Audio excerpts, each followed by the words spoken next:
Au niveau des financements, on a aussi d'autres initiatives qui sont mises en place et peut-être la partie la plus importante au niveau des fonds structurels, mais aussi c'est la partie je dirais, des initiatives politiques qui sont extrêmement importantes pour énergie et climat, dont la Convention de mer, c'est celle qui regroupe présentement presque 6000 villes en Europe.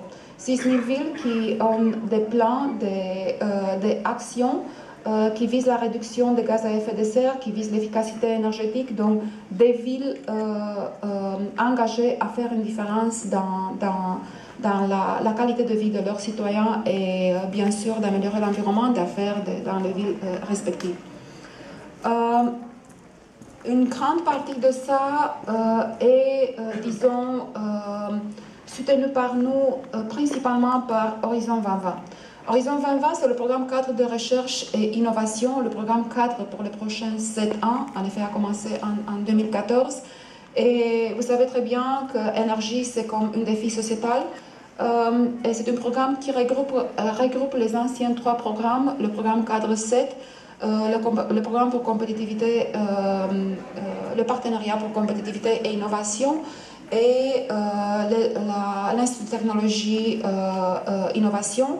Donc on parle d'énergie comme un défi sociétal, on parle d'un budget qui est le double de celui pour le programme cadre 7 pour le secteur d'énergie.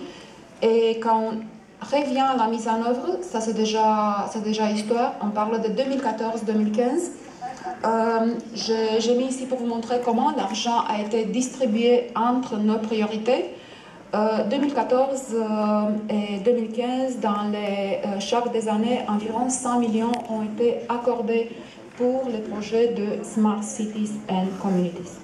2014, projets déjà sélectionnés, ils sont publics. 2015, projets sélectionnés, tout sera public au moment où les contrats seront signés. Quelque part au début de l'année prochaine, on pourra mentionner publiquement quels sont les projets sélectionnés. Pour vous donner une idée, qu'est-ce qu'on a regardé au niveau des projets de démonstration Smart Cities? Bien sûr, mettre en place et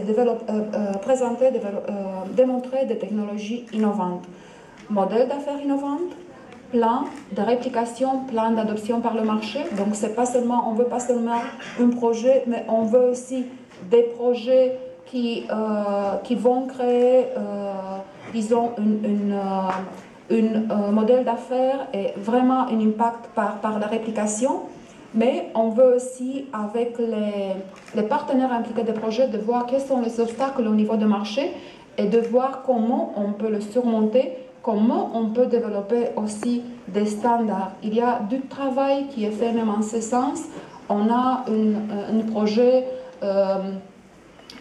Smart Cities Information System, donc on va collecter les données des projets et on va créer une base de données qui sera mise à la disposition de tous ceux qui seront intéressés à développer ce type de projet. 3 secteurs principaux, donc district basse énergie, infrastructure intégrée et mobilité urbaine durable. Et dans le consortium, ville, industrie, institut de recherche. 2-3 villes, on a dit, ok, en anglais c'est lighthouse, j'ai mis phare, j'espère que j'ai bien traduit, et 2-3 villes followers, suiveuses. Donc 2-3 villes lighthouse, ce sont les villes dans lesquelles les projets seront démontrés. Ce sont les villes dans lesquelles on va voir concrètement. Mais les villes suiveuses, ce sont les villes qui sont là pour développer à la fin du projet leur plan et ensuite être capable de mettre en place ce plan. Tout ça doit faire partie d'un plan urbain ambitieux. Donc pour les villes phares, on ne commence pas à bâtir le plan avec le projet. Il faut vraiment que le plan existe auparavant.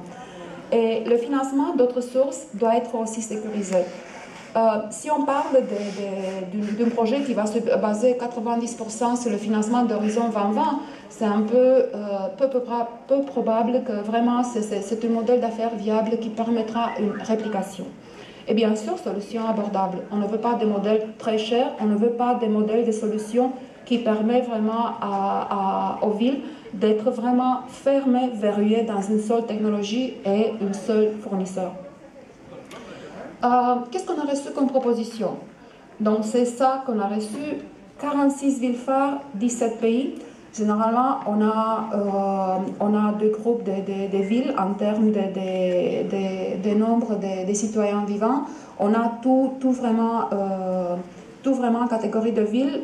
Une ville Smart Cities peut être une petite ville, mais peut être aussi une grande ville. La taille n'est pas un critère qui est considéré dans les appels. Et généralement, pour les villes phares, on a observé que ce sont des villes qui sont déjà d'expériences préalables dans des programmes de l'Union européenne. Concerto, Civitas, donc ce sont des villes qui déjà ont une certaine connaissance. Au niveau des villes suiveuses, on a reçu des propositions de 28 pays. On est sorti même à l'extérieur de l'Union européenne. Bon, ce sont des villes qui sont venues 2 fois. C'est généralement... pour le conseil qu'on en a toujours pour une ville, ne vous mettez pas dans 3-4 projets parce que ce n'est pas peut-être l'exemple le plus sérieux. Et moins d'expérience préalable des programmes de l'Union européenne.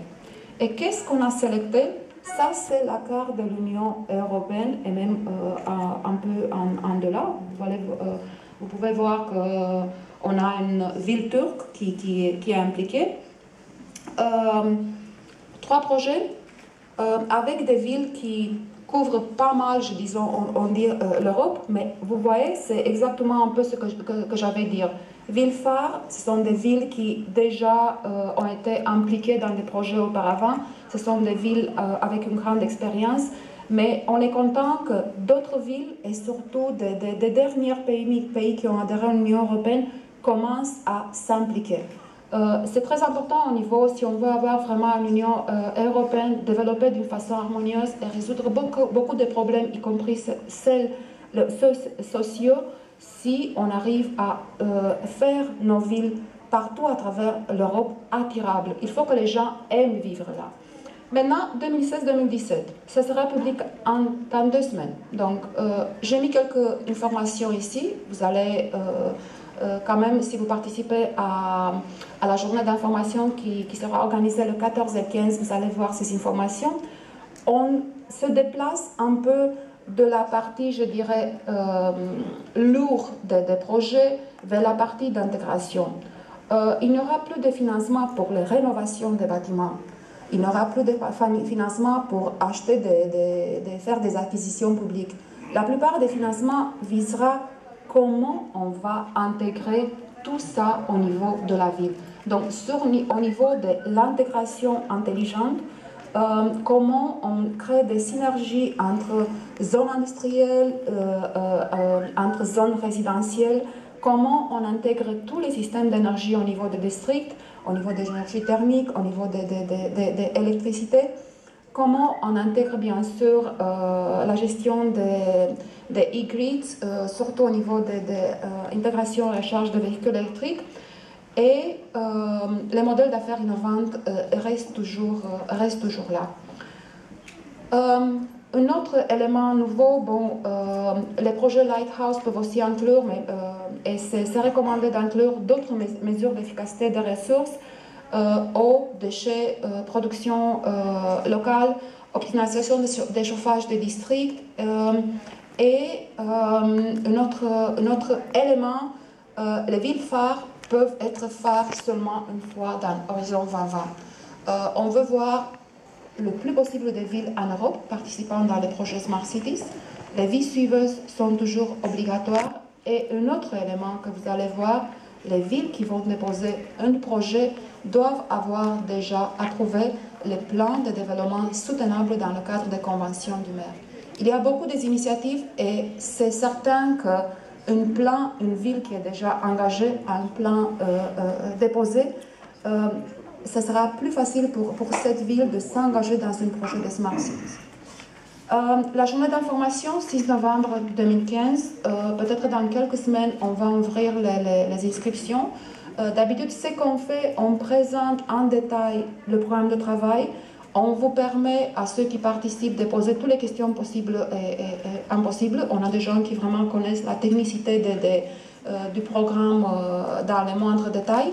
Et en après-midi, vous avez la possibilité de rencontrer des potentiels partenaires si vous êtes intéressé à déposer un projet. soit une industrie, soit une ville, soit un bureau de recherche. Donc les informations vont suivre et si vous êtes intéressé, vous êtes bienvenus. Maintenant, j'aimerais mentionner une autre source de financement qui est assez importante. Et vous allez voir qu'en comparaison avec Horizon 2020, c'est beaucoup plus